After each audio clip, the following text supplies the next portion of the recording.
बिस्मिल्लाहिर्रहमानिर्रहीम। आज के दरस में हम मुफरद की 3 किस्मों की तरफ तकसीम पढ़ेंगे कि मुफरद की 3 किस्में हैं इब्तिदाअन, इसम, कलिमा और अदाद। देखिए पिछले दरस में हमने लफ्ज दाल की तकसीम की थी 2 किस्मों की तरफ कि लफ्ज की 2 किस्में हैं, एक था मुफरद और एक था मुरक्कब। ठीक है, मुफरद और दूसरा था जनाब मुरक्कब। तो मुरक्कब की मुस्तकिल बहस और पूरा बयान तो इंशाल्लाह बाद में आएगा।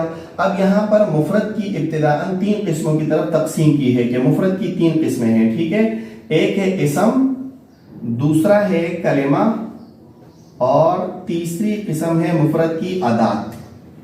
देखें ये इसम, कलिमा और अदात जो मुफरद की किस्में हैं, ये बेआइनी ही वही चीजें हैं जिसे हम नहव में कहते हैं इसम, फेल और हर्फ। ठीक है, तो ये मनातिका अपनी इस्तिलाह में फेल को कलिमा कहते हैं और हर्फ को अदात कहते हैं, अगरचे मिस्दाक के एतबार से इसमें थोड़ा सा फर्क है। इंशाल्लाह इस दरस में या अगले दरस में आ जाएगा, लेकिन ये वही चीजें हैं जिसे हम नहव में इसम, फेल और हर्फ से ताबीर करते हैं। तो आज के दरस में सिर्फ इनकी तारीफें और मिसालें हैं। देखो कहा कि मुफरद की ये 3 किस्में इसम, फेल और हर्फ। इसम किसे कहते हैं? देखें इसम ये वो लफ्ज है कि जो मुस्तकिल बिल मफहूमियत हो। देखो ये मुस्तकिल बिल मफहूमियत का जो लफ्ज है ना, ये नहव में काफिया में भी आएगा, शरजामी में भी आएगा।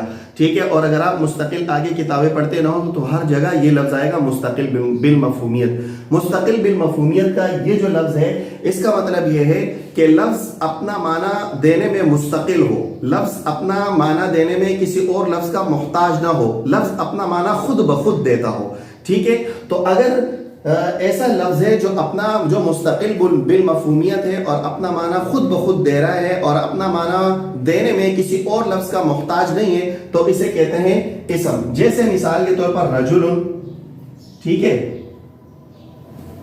किताबुन, ज़ैदुन।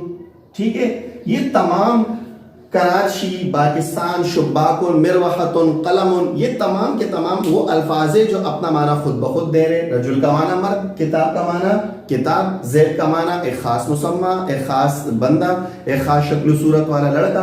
तो ये अल्फाज ऐसे हैं जो अपना माना खुद ब खुद दे रहे हैं और अपना माना देने में किसी और लफ्ज का मोहताज नहीं है। ठीक है, और इसमें तीनों जमानों में से कोई जमाना भी नहीं पाया जा रहा। तो इसम की तारीफ ये हुई कि वो लफ्ज जो मुस्तकिल बिल मफहूमियत हो, यानी अपना माना खुद ब खुद दे, अपना माना देने में किसी और लफ्ज का मोहताज भी ना हो, और उसमें तीनों जमानों में से यानी माजी और हाल, इस्तिकबाल, तीनों जमानों में से कोई भी जमाना ना पाया जाए। जैसे रजुल अपना माना खुद ब खुद दे रहा है और उसमें तीनों जमानों में से कोई भी जमाना नहीं है। इसी तरह किताब, इसी तरह लफ्ज ज़ैद।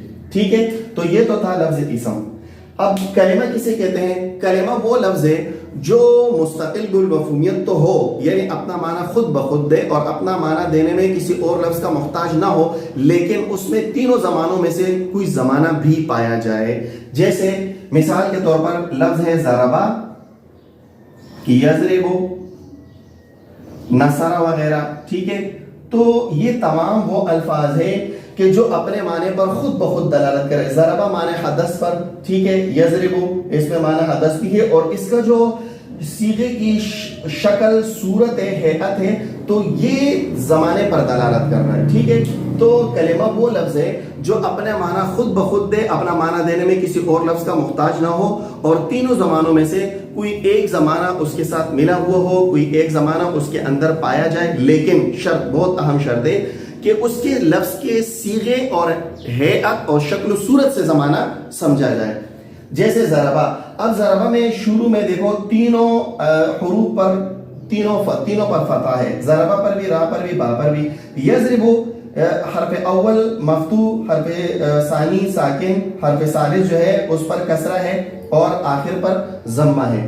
तो ये जो शक्ल सूरत है, ये ही जमाने की शक्ल सूरत है। इस शक्ल सूरत से ही, इस सीगे से ही पता चल रहा है कि इसके साथ जमाना मिला हुआ है। अब जैसे मिसाल के तौर पर गदन, ठीक है, तो गदन में भी जमाना पाया जा रहा है, जमाने का माना दे रहा है कि कल। ठीक है, और माना भी खुद ब खुद, अपने माने पर भी खुद ब खुद दलालत कर रहा है, लेकिन ये हैअत और सूरत के एतबार से जमाने से नहीं मिला हुआ। तो कलिमा वो लफ्ज جو اپنا معنی خود بخود دے، مستقل بالمفہومیت ہو اور اپنا معنی دینے میں غیر لفظ کا محتاج بھی نہ ہو، ٹھیک ہے نا، کہ لیکن معنی اپنے شکل و صورت اور ہیئت کے اعتبار سے دے، اور تینوں زمانوں میں صرف میں کوئی بھی زمانہ ملا ہوا ہو، جیسے ضربہ، یضرب، نصر وغیرہ۔ ادات یہ وہ لفظ ہے، حرف ہے کہ جو اپنا مستقل بالمفہومیت ہی نہ ہو، یعنی اپنا معنی دینے میں غیر لفظ کا محتاج ہو، جیسے مثال کے طور پر من، علا، ٹھیک ہے، اور اسی طرح لفظ الہ ہو گیا، حرف الہ۔ تو دیکھو من کا معنی سے، اب کہاں سے، کیا سے، ٹھیک ہے، پر، علا معنی پر، تو اس لفظ ان حروف کا معنی سمجھ میں نہیں آ رہا جب تک اس کے ساتھ کوئی اور لفظ نہ ملایا جائے۔ جیسے مثال کے طور پر میں کہتا ہوں سرتو من المسجد الى البیت، ٹھیک ہے، کہ میں مسجد سے گھر گیا، تو اب یہاں پر یہ من ابتدا والا معنی دے رہا ہے، لیکن یہ ابتدا والا معنی یہاں نہیں دے رہا تھا، کیوں؟ اس لیے کہ یہ اپنا معنی دینے میں کسی اور لفظ کا محتاج تھا، ٹھیک ہے۔ تو ادات یہ وہ حرف ہے، وہ مفرد ہے کہ جو مستقل بالمفہومیت نہ ہو، یعنی اپنا معنی دینے میں غیر کا محتاج ہو، جیسے من، الا، علا وغیرہ وغیرہ، ٹھیک ہے۔ تو انہی تینوں چیزوں کی تعریف کی ہے۔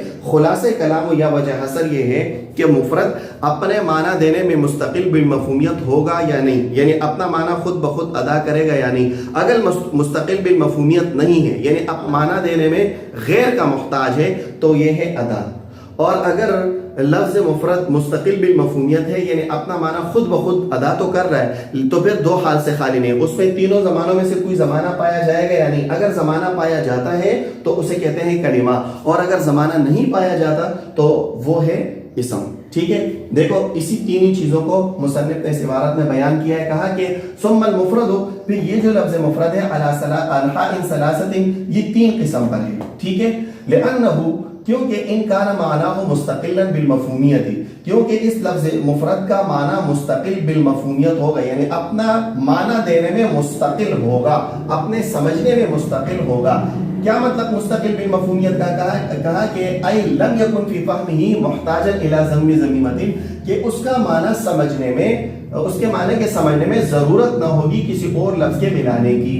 ضم ملانا، ضمیمہ جس کو ملایا جائے، ٹھیک ہے، یعنی اس کے معنی کو سمجھنے میں کسی اور لفظ کے ملانے کی ضرورت نہیں ہوگی، تو فہو اسم، وہ اسم ہوگا، لیکن شرط یہ ہے کہ ان لم یقترن ذلک المعنی بزمان من الازمنۃ الثلاثۃ، کہ اگر یہ معنی تینوں زمانوں میں سے کسی ایک کے ساتھ ملا ہوا نہ ہو۔ تینوں زمانوں یعنی ماضی، حال، استقبال، ٹھیک ہے، اگر تینوں زمانوں میں سے کسی ایک کے ساتھ ملا ہوا نہیں ہے تو یہ اسم ہے۔ وَكَلِمَةٌ، اور اگر یہ معنی دینے میں مستقل بالمفہومیت تو ہے، معنی خود بخود دے رہا ہے، لیکن شرط نہیں پائی جا رہی ہے، اور مسئلہ یہ ہے کہ اِرَقْتَرَنَ بِهِ، وہ لفظ مفرد تینوں زمانوں میں کسی ایک کے ساتھ ملا ہوا ہے، ٹھیک ہے، تو اس صورت میں وَكَلِمَةٌ یہ کلمہ ہے، ٹھیک ہے۔ وَكَلِمَةٌ، اور کلمہ ہوگا اِرَقْتَرَنَ بِهِ اگر تینوں زمانوں میں سے کسی ایک کے ساتھ ملا ہوا ہو، جیسے یہاں پر ہے۔ وَإِن لَمْ يَكُنْ مَعْنَاهُ مُسْتَقِلًا، اور ایسے لفظ مفرد کا معنی مستقل ہی نہیں ہے، یعنی اپنا معنی دینے میں غیر کا محتاج ہے، فَهُوَ أَدَاتٌ فِي عُرْفِ الْمِيزَانِيِّينَ، تو مناطقہ کے عرف میں اصطلاح میں اس کو ادات کہتے ہیں، جیسے من، الا، علا وغیرہ۔ وَحَرْفٌ فِي اصطلاح النحویین، اور نحوین کی اصطلاح میں اسے حرف کہتے ہیں۔ ھذا اے خذ ھذا، ان سبب کو خوب اچھی طرح یاد کرو۔ اب یہاں پر سوال پیدا ہوتا ہے کہ نحوی لوگ جسے اسم، فعل اور حرف کہتے ہیں، تو مناطقہ آیا اسی چیز کو اسم، کلمہ اور ادات کہتے ہیں، یا فعل اور کلمہ میں، ادات اور حرف میں کوئی فرق ہے بھی یا نہیں مصداق کے اعتبار سے؟ انشاءاللہ یہ اگلے درس میں تفصیل سے پڑھتے ہیں۔